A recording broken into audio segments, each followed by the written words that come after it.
ngifinyelele kulaba futhi esihlala nabo ku-social media bayazi ke abahlobo bami abangibukayo uma ngikhuluma ku-social media. Elami ke lanamhlanje lizothi futhi ngaye konke kuyenzeka. Mangithi ngaye konke kuyenzeka, ngikhuluma ngomoya weqiniso, ngikhuluma ngomoya wokuthula, ngikhuluma ngomoya woxolo, ngikhuluma ngomoya wothando. Moya oyingcwele wonke lo moya, umoya mina engingasho ukuthi imimoya, ngithi umoya kahle kahle kusho ukuthi noma ke wena mawungathi imimoya akulona icala, as long as uzokhuluma ngomoya weqiniso, wokuthula, wothando, woxolo. Ngiyindaba ngithi umoya wodwa ngoba ngiunderstand ukuthi konke okudaliwe kudalwe ngalomoya, so kwafakwa yonke amanye ama-elements, kwafakwa umzimba, kwafakwa kodwa umoya uwodwa weqiniso, wokuthula, wothando noxolo, okuyiyona principle ukuthi umuntu mase senyameni uphila ngayo lento, uhamba ngayo, angazi uthini, ayikho enye into emdinga ukuthi ayenzile ngaphandle kwale. Now namhlanje sikwinyanga kaMarch, inyanga ekuthiwa it's a human rights month. Kune history before kuze kuthiwa human rights, kune history ukwenzakalani ngaphambili. Ngiyafisa ukuthi ezinye zezinto engathi singakhumbuzana, siholwa iwona umoya oyingcwele weqiniso, ukuthi kuze kuthiwa iholiday, ukuzibuze yini mlaleli mbukeli ukuthi yini le kwazi ukuthiwa iholiday nje kwakusukaphi, kwakwenze njani. Ngiyafisa ukwazi mzalwane ukuthi kuyo yonke into okholwa kuyona, kuyo yonke into osuyisacrificeile ngokholo lwakho, do you understand umsuka wayo? Ngifuna ukuthi nawe usekhaya ungayi enkonzweni or esontweni izinto ozenze ekhaya noma ezenziwa ekhaya, noma mawusuthi angiyi laphayana ngoba kunje umsuka wayo uyayazi yini. Now uma usuzohamba futhi ushiya ikhaya, uhambe uye endaweni, uhamba ukhuluma kambi ngekhaya, okanye uhamba ukhuluma kambi ngomama noma ngobaba noma whoever okhuluma ngayo okuyena othi wena ukukhiphe ekhaya, uyazi yini ukuthi isisusela sayo yonke lento yini? Have you ever sat down uzibuza ukuthi ngempela kuze kuba kanjena nje isukaphi yonke lento? Noma mhlambe ithi mayenzeka bese uvela ubona umuntu ngoba vele ubusumkhande wena ngendlela yakho, ubusukushilo wena ukuthi uyilolu hlobo, wampenda indlela umpenda or wambona ngendlela ngamehlo engqondo yakho nakonke kwakho, based futhi kuyo yonke leyo mcabango eyintweni osukwazizwa ngaye lo muntu.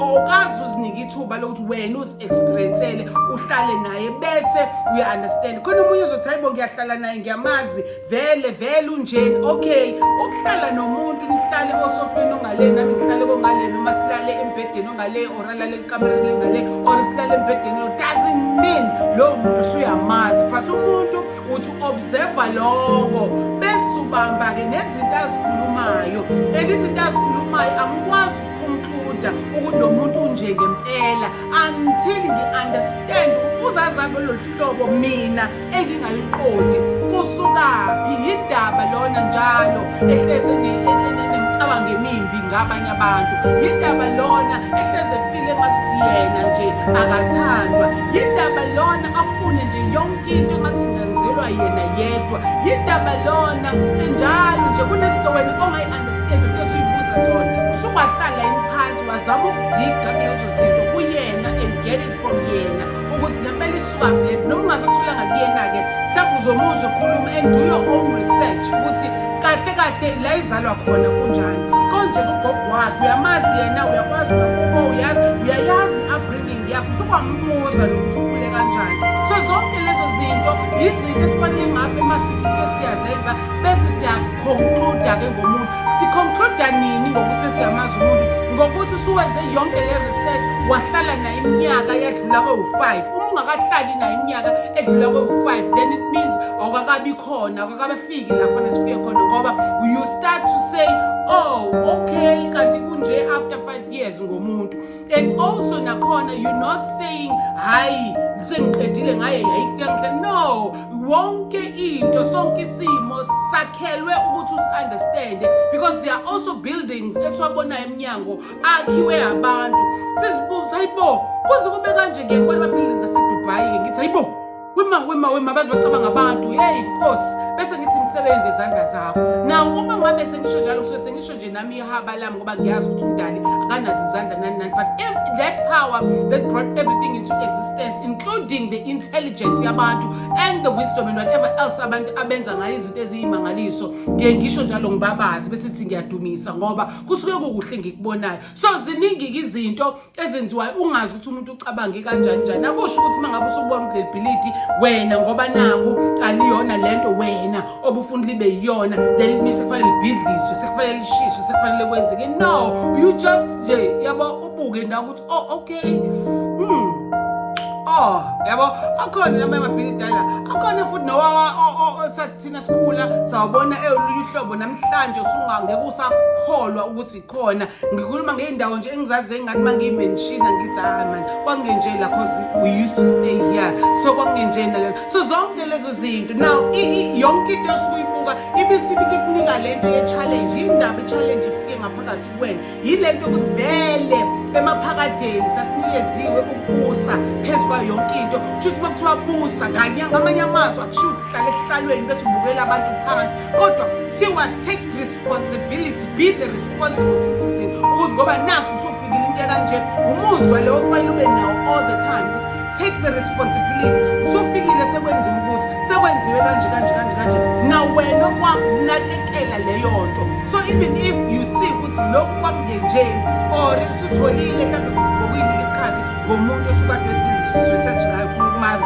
usutholile ukuthi okay kusho ukuthi umsuka lento ngenxa ukuthi mhlawumbe lo one ukubeza mhlawumbe wayeshawa wakhulwa eKG wakhula kubuduku. So it is your responsibility ngoba wena uyayifila lento ukuthi yimbi, uyayibona futhi wrong, kusho ukuthi unayo indlela yokuyilungisa ngoba wena right la ukhona and observe yena uzuyasho nanokuthi uyabheka uzuyasho nanokuthi wrong kangakanani. So that means you know ukuthi khona wrong and leyo nto wrong ilungiswa kanjani. So that is your responsibility and that is what abantu they are lacking in this world. Ukuthi umuntu mayiseyibonile into isimoshakele, the only thing abantu abayishoyo angihlangani wahluluma wakhe nobakwakhe kwaba nokuthi ngiyindaba ngize ngiyixake hayi zixake ngoba vele kwazathu wena odalelwe sona isona selokuthi uyixake ngomuntu oseduze kwakho ukuze umhlaba kaNkulunkulu, it's part of you unakekela umhlaba kaNkulunkulu makuthiwa ubusa phezulu kwayo yonke into unikeza i-authority and power. So kusho ukuthi kahle you are responsible for the next person odalwe umdali. Awuzelanga ukuzomdestroya but uzomsiza ekuthenini mesizakala yena then this space okusona lo mhlaba okuwona then uzokwazi ukuthi kube ilento uNkulunkulu or umdalezwe lo mhlaba afuna ukuthi ube yiyona noma ayewudalela ukuthi ube yiyona. Uma ethi yenzani konke kwande zalanani khandani yenzani, so it means kahle wayengadalanga ubayazi ukuthi ene kuloko sengidalile vele kuzofika isikhathi kuguge kube kudala, so sekudinga abantu. That is why you are here Nkosi yami, ukukhulisa, to cultivate, wenze yonke into ongasuyenza ukuthi leyo nto ekade idaliwe ayingamoshakali ayidalenya izaleye. That is why kukhona abantwana enibatholayo ngenxa yokuthi you are multiplying bona labantwana kuze babe njengawe, nawe ukwazi ukuthi ngishiye umuntu onjengami engimkhulisile engikwazi ukungaba responsible as umdali ebe responsible for you as ebe responsible for you. So now ngiyazi mangikhuluma kanje abanye babathathe ukuthi nayi wena yebo umuntu bese engilalela ngenhlungu yakhe ebese ngilalela umuntu ngeexperience yakhe ukuthi yena leyo nto ngisho nje ayikho ngoba nakho yena uthwele lenhlungu ayithwele. Kulungile ngiyakuzwa noma ngabe usho njalo, kodwa into ebalekile ukuthi njengamanje it is time for a change. I'm sure nawe ngisho ngaphathi akusemnandi ubuhlungu obuzwayo, akusemnandi ubuhlungu basemhlabeni obubonayo indlela ekuphithizela ngayo umsindo yona, akusemnandi kwawena to carry this burden, akusemnandi kwawena sekuyakusinda. So the only thing engakwenza ukuthi ukwazi ukuthi lo mthwalo ungawuzwa ungabuza ubuhlungu reason ekuthenini ngempela how long ngizohlala nalento engihleli nayo, for how long ngizolokhu mina ngikhuluma izinto ezingekho positive, for how long mina ngizolokhu kwenzeka lokho kwenzeka lempilweni ngithwele lo mthwalo, kanti koze kube nini? Yini ungayibuzi lo mbuzo? Kuzobe kube nini? Because ukuzibulala, it's not the solution. You are just killing the kukhipha wena kulo mzimba okuwona, hoping ukuthi uzoba right ngale, kanti kusafana because wena umoya. So there's no way ukuthi ungathi mawucabanga ukuthi uzozibulala bese ucabanga ukuthi kuzoba ngcono, still kusazoba yilento, usazohlupha. Mangabe kade uhlupha usazoba uhlupho, ngoba basikhuluma ngomoya, uphuma uhlukana nomzimba. Leyo nto nje icabange nawe wedwa, ayidingi scientist lento, idinga wena ureason ukuthi mangabe ngoba phela kuthiwa ngihawuzwe mina mphefumulo, ngihawuzwe kuleli dokodo, so mangilishiya usho ukuthi kahle kahle ulishiya bese wenze njani, bese kwenzeka njani? Yini ngempela ena ezokushintsha ngaleni? Ngoba kufanele uqale manje, uzilungise manje, so that when uphuma kulo mzimba okuwona, wherever la uzoya khona, uya futhi uyospread this spirit or lo mphefumulo omuhle, onomoya omuhle, olungisayo nowenzani. Sibona nje kunje abantu baphuma emzimbeni yabo beneyinhliziyo ezimbi, kune-enga, kuna yonke into, so kugcine sekumahlaphahlapha nje, sekumahlaphahlapha. Ngiyafisa ukuthi lento engathi wasiye ekhefini manje ungayilalelisisa, uyi-understand, ujule ngayo, bese sibuyela ke back ukuthi sizolungisa manje yiliphi ikhambi engicabanga mina Ndlovukazi, ngokukaNdlovukazi chapter 1 verse 1, bese nawe ushe lakho uthi elakho chapter 1 verse 1 or mhlambe verse 1, bese sihlanganisa kuba amavesi ke azokwanela thina, then wonke umuntu uzoyi-understanda lento. Mangikhulumile mina ikhambi, nawe between walikhuluma nomlaleli walikhuluma, so sekwamavesi amathathu lawo azothi omunye mekade ecabanga akhulume abone ukuthi cha impela ngaye umenzi wako konke khona kuyenzeka, uyaphila, kuyahambeka. Sabuya akwenzeka ngiphutha, ukhethe kahle ngoba lolu usuku lokuthi asijule, futhi ke nje insuku zonke ziyadinga ukuthi sijule, ziyadinga ukuthi yonke into esiyenzayo siyenze sicabangile, sa-check-a yonke into ukuthi ngempela akulahlekanga ndawo yini. Siyabonga ukuthi ke usuphinde wabuya nathi wahlanganyela kanye nathi. Mosisanda ke kuvula, wasanda kubona, wasanda kulalela, u-understand ukuthi akubi kakhulu salokhu sishelelo vangeli lokuthi ngaye konke kuyenzeka. So this is up for ukuthi si-discuss, this is up for ukuthi nawe uhlale ushare okungokwakho, uveze nawe ukuthi ngaye konke kuyenzeka, uvumelekile, akekho umuntu ovaleleke ngaphandle.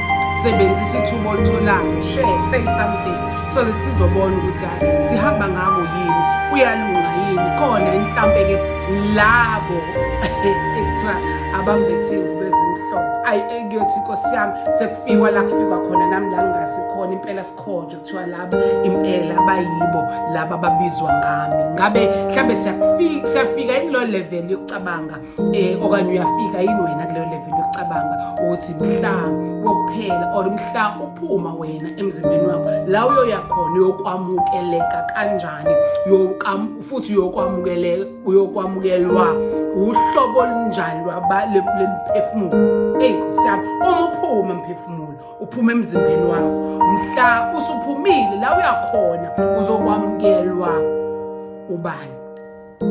Akwamukele uhlobo luni lwemphefumulo ezokwamukela, uzoba right ngalokuthi kade ula phinde vele uzwe iburden, uzwa konke, usuzowathatha ngisho umphefumulo wakho, usuze wacabanga ukuthi kuzoba right labantu, ufice ngale ungathi kusha ngaphezulu kwala ukhona.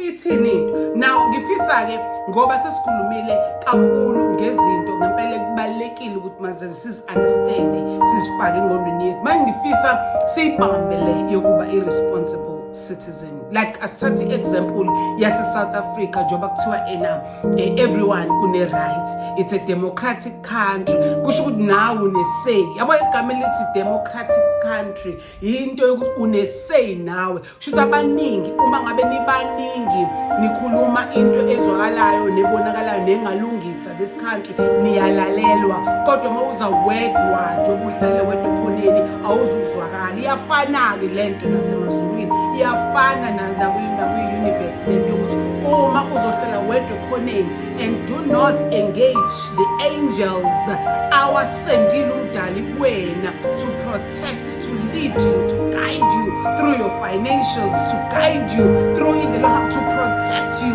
because ingelosi zihlukene nazo kwathiwa it's a troop, zihlukene zizele imisebenzi ehlukene kuwena. So wena uzoyivalela ngaphandle bese uyablocka yonke into, cabanga ukuthi uzosizakala kanjani ngoba zisendiwe ingelosi kuwena to help you. Uma lento ungayibuka ngehlo lenyama, bakhona odokotela, bakhona abathandazi, bakhona befundisa beqiniso, nkulumo befundisi mina bamanga ngoba befundisi beqiniso, bakhona ama-leaders asiphethe ngokweqiniso, bakhona abantu noma ngabe kuthiwa khona abanye kodwa khona babona laba bangalida, giving a chance bangalida, khona abantwana, khona abazali. So those are your angels uma ngabacabanga ngenyama kahle, ungacabanga ngesimo senyama, kodwa ngokomoya kusho njalo ingelosi ezosisiza. Uyawuzwa na umoya kaNkulunkulu, uyawuzwa umoya ungcwele ukuhambisa endleleni, uzwe ukuthi uyahamba. Kunabanye othola ukuthi ekhaya imphefumulo yabo bashiyile emakhaya ethu, bahamba imphefumulo yabo ibimihle, iyona lesibheka kuyona ukuthi hayi mina ngafuza ugogo, baze basho ukuthi wafuza ubani lo mntwana ngokukhuthala, wafuza ubani. Sikhuluma ngayo yonke leyo nto. We cannot ignore it because it's a reality, i-reality yokuthi yes khona abantu abathi sebadlule emhlabeni, kodwa namanje kusakhuluma njengoma wami ukuthi uma wami wayewukudu. There were things that I didn't understand ngokwami ukuthi mina mangabe ngithanda ihlahla, ngithanda the herbal, ngi-understand ukuthi lezi ihlahla idalela ukuthi mina zongiphilisa, ziphinde futhi ngizokwazi ukuthi ngidle kuzona. Yini eyenza kube kanje? Only to find ukuthi ubaba wami ngoba wayengangikhulisanga engangazi, but ngenkathi sengithola ngaye ngathola ukuthi ube umuntu okahle okugood emakhambini, okugood ey'ntweni azenzayo. Vele-ke empilweni nasempilweni uthi unikeziwe isiphiwo sakho bese sidayiluthwa okunye emhlabeni. Angazi yena wahambaphi, angazanga kwabakade, kodwa engikwazi ukuthi good kwakuthiwa hayi wayelishaya ikhambi, hayi ukuthi wayehlole, kodwa wayazi ukuthi uma unomkhuhlane fanele udleni. Uma ngabe kuwukuthi wena nje i-ora yakho ayikho clean fanele akunikezeni. Uma nje wena wayazi kuthiwa nje waye-excela kulento yenza. So now I can see ukuthi umoya wakhe awusekho. Yebo mina ngimdinele, but kwakufanele ngi-understand okay kahle mina kushuthi ngifuzile laphayana. So mase kufanele ngiyizibeke leyo nto ukuthi kukhona la kufuze khona, and lento i-influence kanjani ama-life choices if-influence kanjani mina spiritually leyo nto, bese ngithi mina hayi ayikho yonke leyo nto kanjani. Why are we denying izinto eziyi-reality nezinto ngempela kuyizo? Why sizenze ngazi ukuthi asiboni? Ngoba once you start acknowledging that you have a troop of angels sent kuwena, and also you have in your blood, in your veins, you have genes zabantu abangasekho abathize.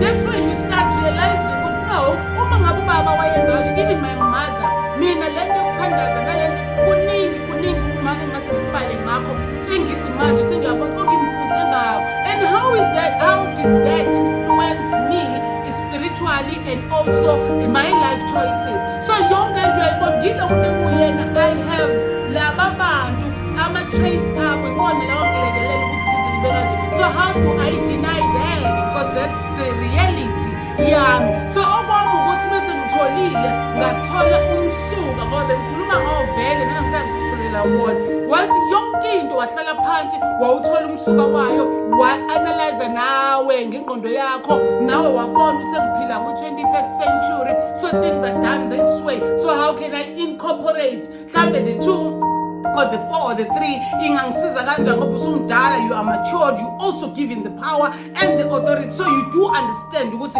ezizinto ungazenza kanjani, uhlakaniphile sidalwa sakho. So yonke leyo nto ungayenza kanjani. So ithinto uma uswazi angikwazi ukudeny i-reality, angikwazi ukudeny ukuthi mina ngizalwe ubani, angikwazi futhi unga-research ukuthi mina ngizalwe ubani, then sengihlanganisa naloko esengikho naloko engifuna ukuba yikho ngibone ukuthi kahle kahle am I this responsible citizen noma ngizogcina ngithi nje hayi suka so uzogcina wena wazi ukuthi yini kufanele uyenze when you really understand even the spirits your dreams uqhamuka abantu ozongabazi uqhamuka izalikwazi uqhamuka amakhetha uthi awazi ungabonana ukuthi okay awusahlanganisa ukuthi okungenzeka ukuthi ubani ngoba wake wachazwa kanje because you are ignorant awufuni ukwazi ngabantu bakini so noma sefika ephusheni awuzukumazi ucathi umuntu wakwenye indawo kanti uzele le message ukona ke into engithi ngifuna ukuthi mawufika usufika ku level leyo you understand and then you choose whether you continue with the evil spirits or you continue with the clean and good spirits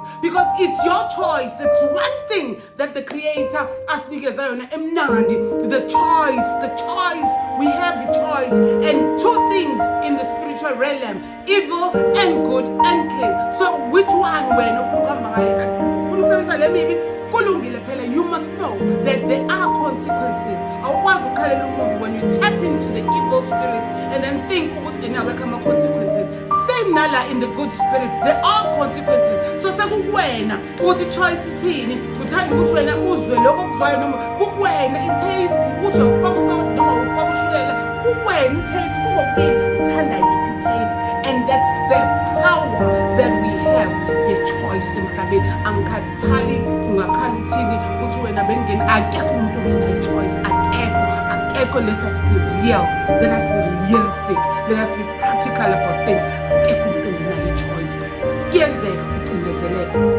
but choice ikhona njengamanje we have exposure of these podcasts TV radios and stuff like that ignoring all of that you just nayisuka umphetho kuyahlethwana kwelentoza angizokunaka ignoring that ikona nje lokuthi choice yakho yokuthi wena ungaboni ungazi ukuthi awuzukuya endaweni ethizeni ngoba nako ena bawuhlobo oluthize awufuna ukubabona it's your choice to ignore that so you won't know ukuthi kahle kahle emhlabeni khona abantu abakanje but if you do go and explore and still stand your ground ayikho into ezokushake emhlabeni but you will understand how the world or umhlaba or the earth is created then you will use that to your benefit ungabi ignorance is a sin so stop being ignorant emhlabeni nje ngoba kukwenza ukuthi ube nenhliziyo embi ukhuluma izinto ongazazi ukhuluma amanga ngabantu uzoboshwa noma uthola bangadlala bazovela bakuqashule nje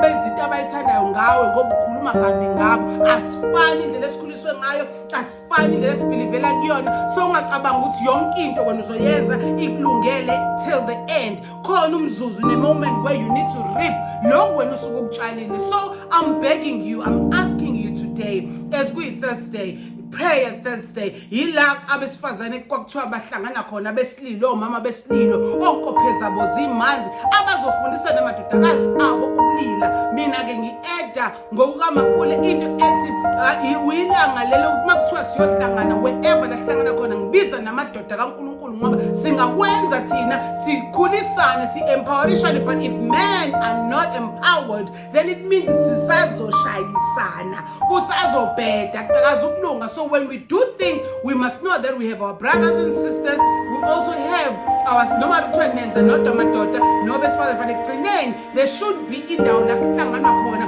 khombisa ukuthi siyazi namadodana esiwakhulisayo sinabayeni bethu sinobhuti bethu so yonke idinga egcineni ihlangane and find the common ground yokuphilisana awudalelwe wena ukuthi uzongibela ekhanda lami awudalelwe wena uzongitshela mina ukuthi angilutho kangakanani no ngiwutho because now as you are existing you are coming from a woman you are coming from umuntu wesifazane okuphela 9 months so you cannot just say umuntu wesifazane akayilutho kangakanani uzele uzosebenzela wena how is that happening on earth yenzeka kanjani because nawe unawo nje amandla akho we need to complement each other we need to study the benefits of study with each other about each other and then make sure that we find a final common ground. So what I'm begging you to do as a responsible citizen, angabi khona space sakho khala lapho ungaqhina kakini nani be responsible. No abulahlo ubani be responsible. Clean your space. 2 uyakhuza duma ngokuthi uyakhuza.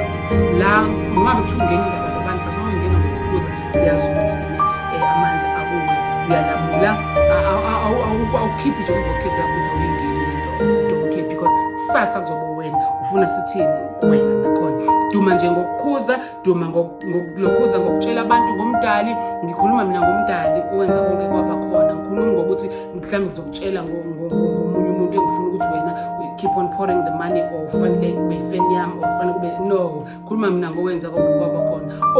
Onikeza abantu bonke amandla. Anginawo amandla ngedwa, nawe uyabona, nawe unawo ama-visions, nawe uyaphupha, nawe uyenzakala. So you need to tap into that spirit and make sure that you attract the clean ones. Believe me, because I've done that. I've seen the evil, I've seen the dark, the clean ones. So I chose the clean ones, and I'm living a happily life. So now you can do all of that. So mawufuna umuntu akuzwe kahle, qala ngokuthola umsuka wakhe, qala ngokumfundisa, qala ngokuthi umbuzo mhlawumbe ukuthi umfundise wezwa yini. Ekugcineni kwako konke bese ucela uvo lwakhe.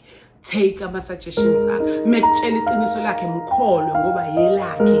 Musu ukuthi unamanga umtshele ngoba wena wezwa into ethizeni. Please make sure we are suffering in depression because we are being told izinto ekuthiwa siyizona, kodwa thina sibe sizwa deep down asizona lezinto. Even if uyangitshela try and help me ke mobona kuyileso simo, hayi ngoba nginenkani mhlawumbe, ngoba kuba lapho uthola umuntu kuthiwa awunenkani akuyazwa. It's because this is me, this is who I am. So when you trying ukuthi ungifake lento engingayizwa engingakwazi ukuyenza, so angikwazi ukuyenza. Ifanele ngihlezi ngikhuluma ukuthi umuntu methi imphathe kambi into, why wena udinelwa uthi udinwa yini kulento, ngoba kufanele ngabe uyadinwa imphethe kambi. Apologize for ukuthi imphethe kambi, and then must you understand ukuthi uchaze nibe njalo lelana ukuthi nifike ku common ground. I thank you. May God